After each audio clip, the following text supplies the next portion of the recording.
Please be seated. Good morning. Good morning.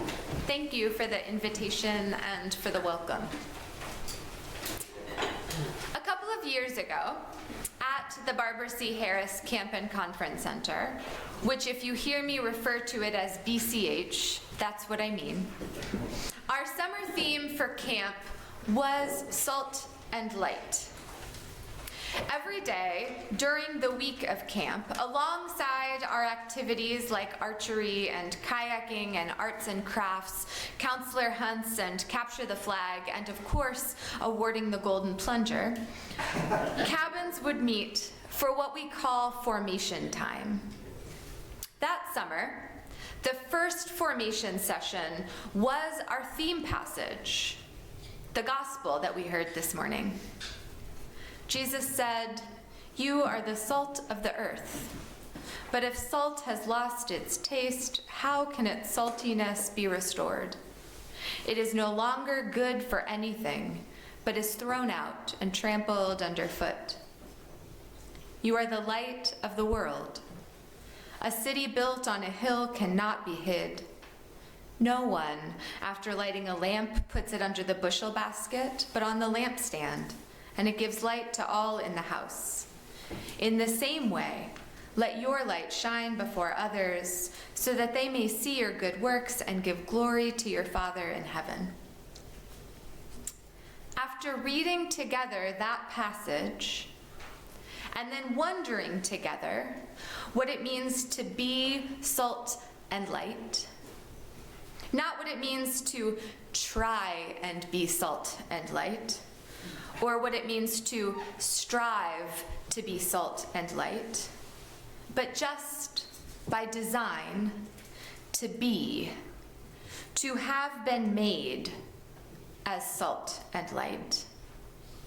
Campers were prompted to take small slips of paper and to write on them the gifts they had, or a moment they could remember that brought flavor or light into their world, to their family, to their school, to their local community.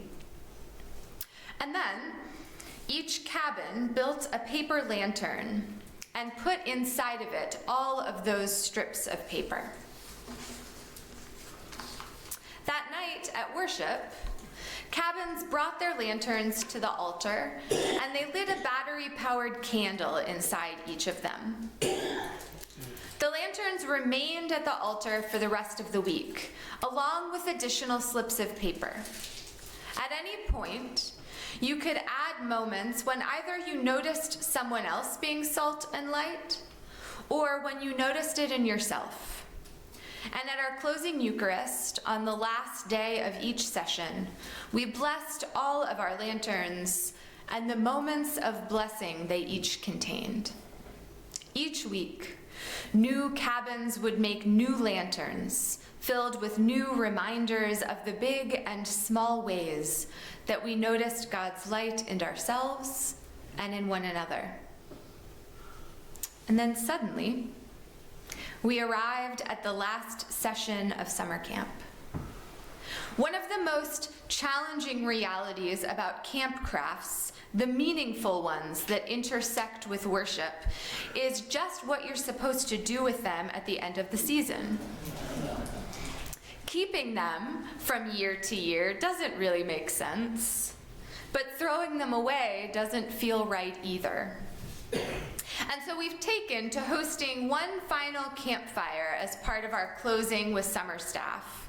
And we use it as an opportunity to burn things that we've made, like prayer chains, or in this case, lanterns full of light. But before we burn them, we revisit them.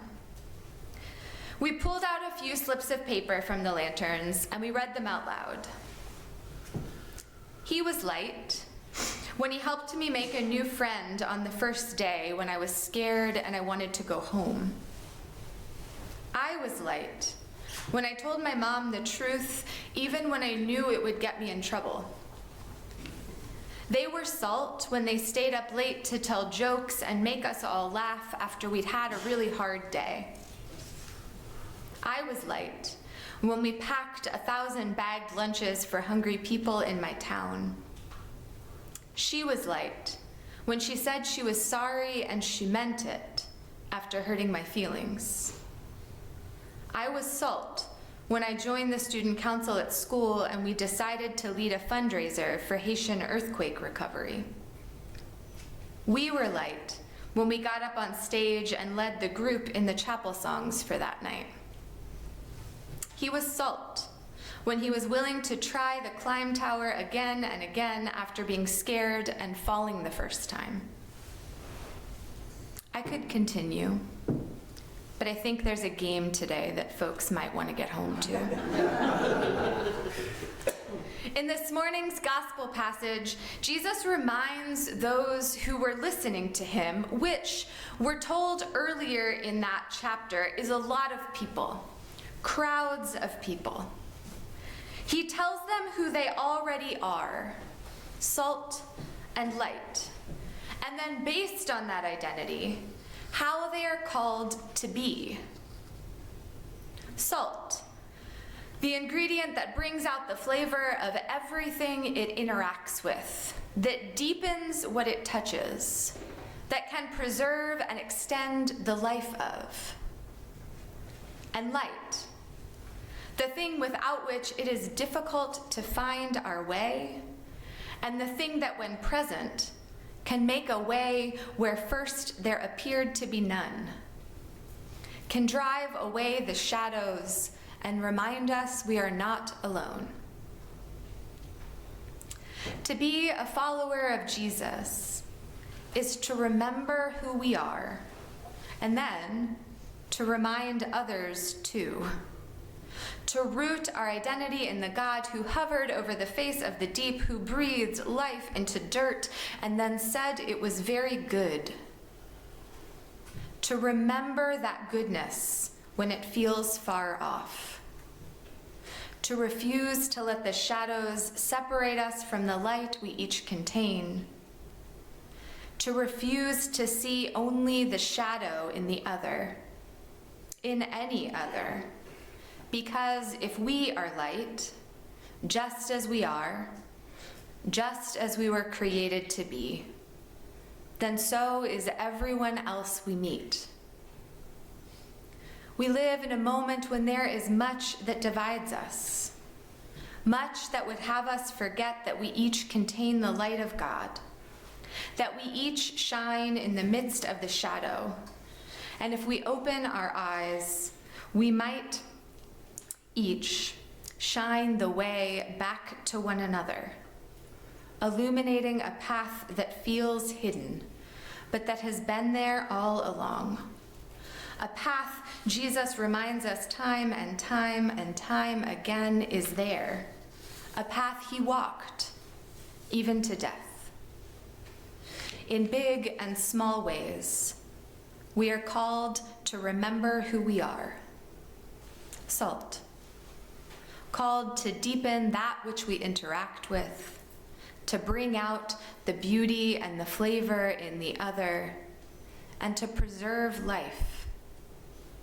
And light, to shine in the shadows, to illuminate the path, to find one another even when it's hard, and to point to a truth that's more powerful than any of the shadows that separate, to the truth of the goodness of God and of the inexorable presence of God in us all, not through coercion or through the wielding of power, but through small moments, small witnesses, small lights along the way that remind us we are not alone, that we will never be alone.